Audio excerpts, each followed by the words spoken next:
Hello, everyone. It's Brent Webb. Welcome to another episode of Soul Sunday.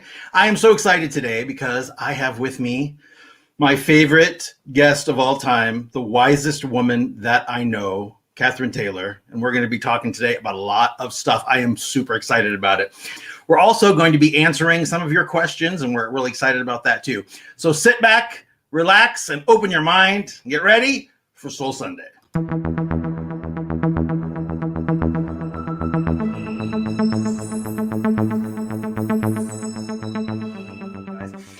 Today, Catherine is going to join me. We recorded the other night, and we got some great questions from you. So we're going to answer one of those in just a moment. But I want to talk a little bit about mind power and the personal mind, because if you really think about it, your personal mind is responsible for every problem that you've ever had. Any problem you have in your life right now has to do with your personal mind. And if you break it down really, really easy, it comes down to this. The reason you're having a problem with whatever it is, from relationships to finances to family, anything that it is, it's because of your mind and the fact that your mind has preferences. And your mind has decided what it likes and what it doesn't like, made up of past experiences. So like I've said before, when you're looking at reality, you're never seeing it as it truly is, because you're seeing a distorted reality that's made up of all of your past that you bring to everything that you do. And Catherine and I talk a lot about surrender, Michael Singer and the surrender experiment. And Catherine just celebrated 1 year of doing this, and it just changed her life. And it's changed mine too, because I've been doing it as well.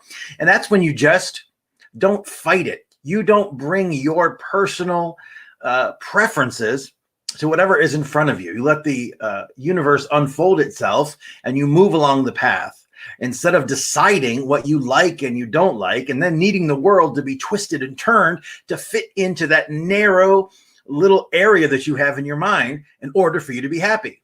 Because if you think I'm only going to be happy when this happens, well, when that happens, so a very small amount of the time, you'd be happy. The secret is to give yourself that happiness first. And it's very easy. We talk about all the steps, meditation, everything else that you can do, but start somewhere. You've just got to find a spot. You got to say, I'm done with this. I want to start living the life I was meant to live. And I'm going to start making changes, because it's a cumulative effect. The more you meditate, the more you take control of your mind that has been running rampant, the quicker you're going to get on the correct path, and you will start to see things aligning for you. That's just how it works. So I want to show you the question that we received. The first one we're going to answer. We've broke up our question and answer video. We did a couple of hours the other night, but we've cut it up so that we'll give you one each day so you can see. But this was the question.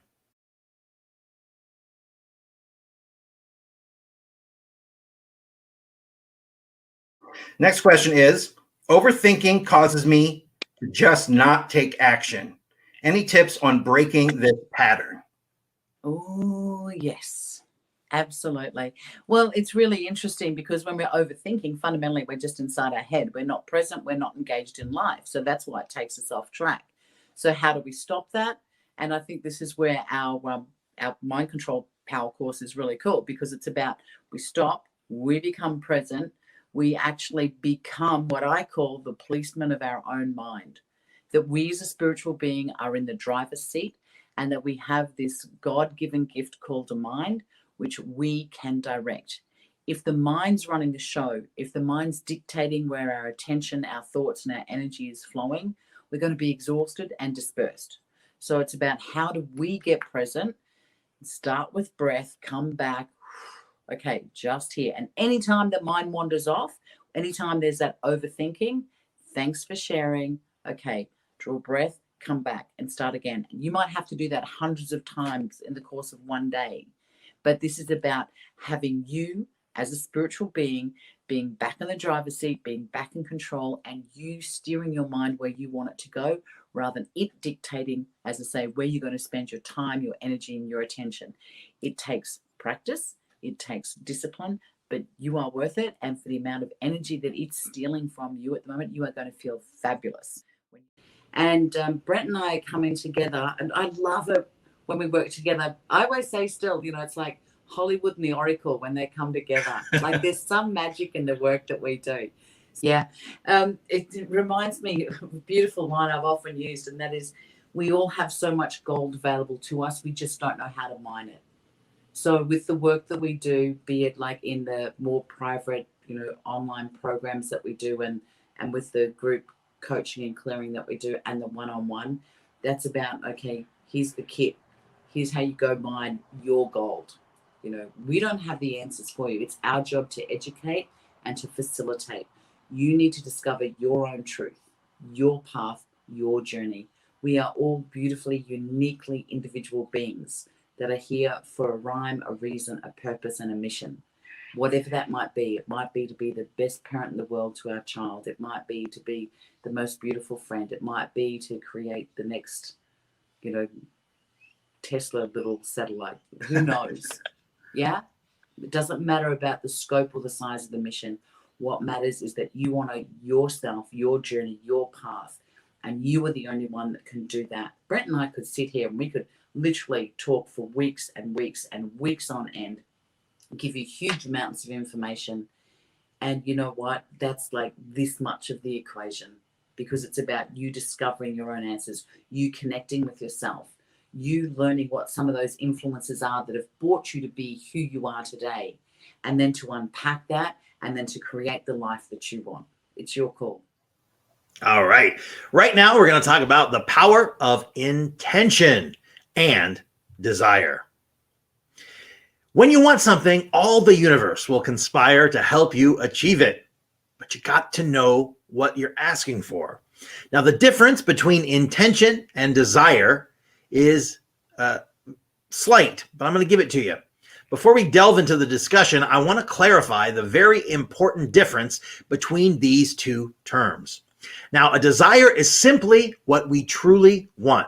It arises from within us. An intention, on the other hand, takes this further.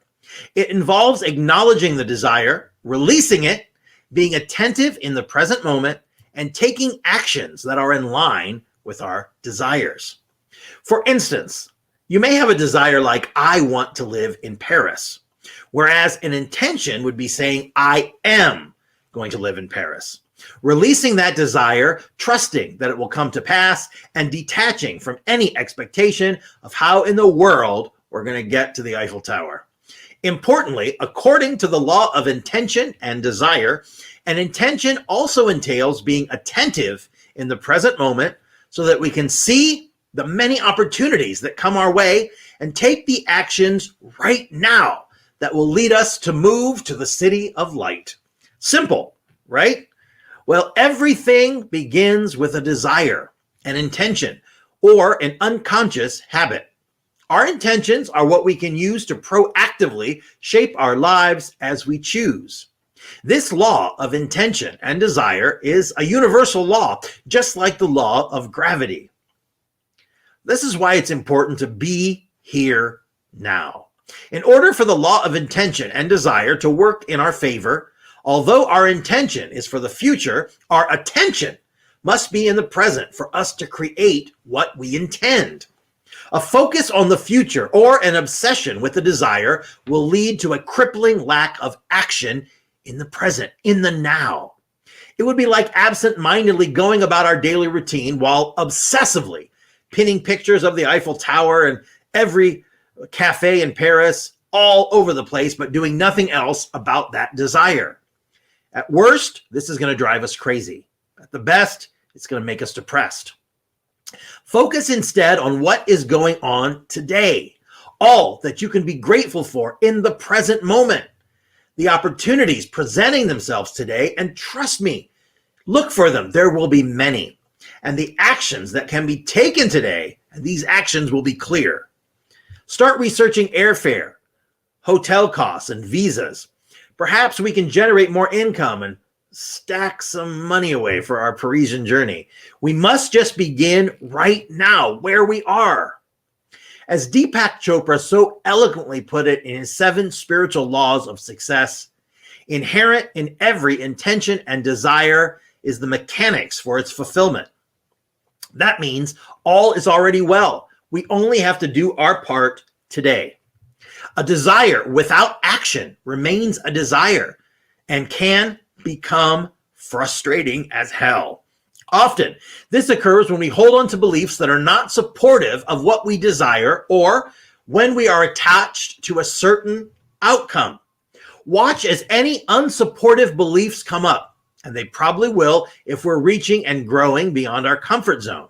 Simply let them go and carry on with taking the actions that must be taken today.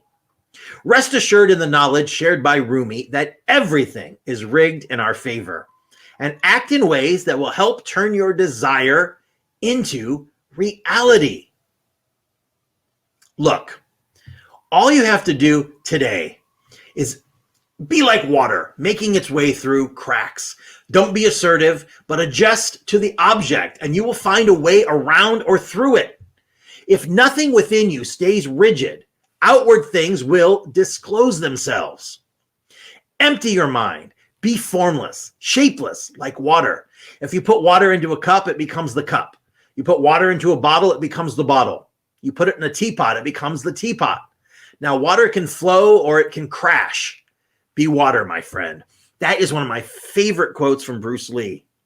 Everything we do, be it building a business, buying a purse, or saving up for a dream home, or making a cup of coffee, begins with a desire followed by an intention to realize it. One of my favorite laws, the law of intention and desire, is all about this.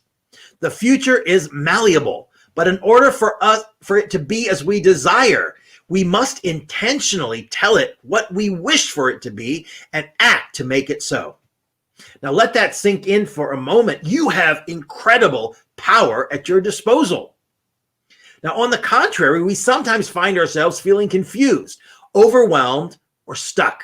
Perhaps we continue to begrudgingly accept less pay than we feel we deserve for our services, or we keep buying things we don't need, use, or enjoy. This type of stuckness often has to do with, among other things, not being clear about what we truly desire or not having clear and focused intention to realize our desire. So you ask, what exactly must we do to set this law of intention and desire in motion in our favor? I'm glad you asked. Because again, if you listen to Deepak and his 7 spiritual laws of success, here is the plan of action. Be still and know. What do you truly want? We are constantly surrounded by a lot of noise that very often drowns out our own instinct. Just think about the 24-hour news cycle and the constant use or misuse of social media. Add to that the program we already have about what we should want, what is good to have, what is right to want, and we have ourselves a mighty problem that causes us immense confusion about what we actually do desire. How then can we set authentic intentions from this stressful place? The key, my friend, is to be still, because our instinct is very quiet and speaks extremely softly. We need to be still in order to hear ourselves and know what we truly desire.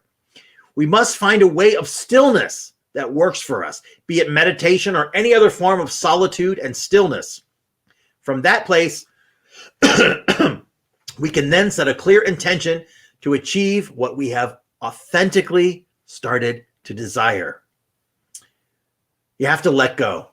Once the desire is clear and the intention is set, release it, along with any ideas of what must be done by when and what it should look like when it's done. Just let it go. Release the impulse to obsess over it and plan over every single detail. Next, you've got to trust. Simply trust that what you've asked for is already given. The air that we need to live is freely and abundantly available to us. Every second of our lives, our heart pumps blood, our lungs clean air, and our cells divide without us having to consciously do anything. The same organizing, intelligence, and grace works for us when we set intentions. Now, isn't that a comforting and empowering thing to remember? Lastly, you need to pay attention. When we are present right where we are, we have immense clarity about what we can do and the steps that we must do in the present moment in order to realize our intentions. Keeping our attention on this moment allows us to zoom in on the opportunities that present themselves to us and gives us the energy to stop them. Take actions that are in alignment with the intention each day. Be flexible about what should be done to make it happen. Be like water. There will be fear that comes up, perhaps in the form of doubt or distraction.